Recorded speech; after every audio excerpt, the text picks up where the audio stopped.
აქედან დაიწყო ჩემი სანაკრებო კარიერა. მახსოვს 17 წელს ვიყავი და გამომიძახე საქართველოს ეროვნულ ნაკრებში.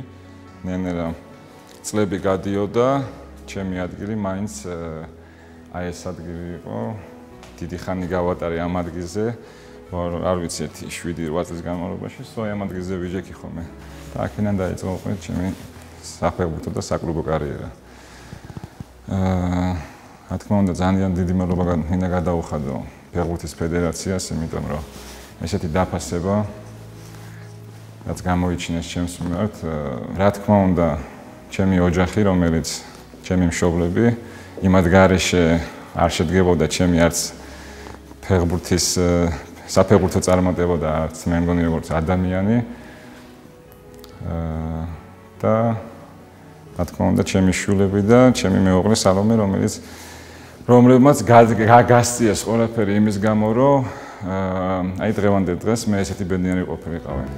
მადლობას გადაუხდი ასევე ეს 16 წლის განმავლობაში, ვისაც თითოეულ ფეხბურთელთან, ვისაც 1 წუთიც გამიტარებია მინდორზე, ზოგთან მომიწია 10 წლის განმავლობაში, ზოგთან 16 წლის განმავლობაშიც მომიწია თამაში. მადლობა ღმერთს კიდე რომ ესეთ ოქროს ბიჭებთან მომიწია თამაში და ძალიან დიდი მადლობა, განსაკუთრებული მადლობა ჩვენ გულშემატკივარს და მე მზად ვარ, რომ უგულშემატკივარ ჩემ ნაკრებს, გადავდივარ უკვე როგორც გულშემატკივრის სტატუსით, ვიждები უკვე ტრიბუნაზე და იქიდან უქომაგებ ჩემ ბიჭებს, ჩემ ნაკრებს და იმედი მაქვს და ძალიან დარწმუნებული ვარ, რომ დიდი გამარჯვება წამარემოვა.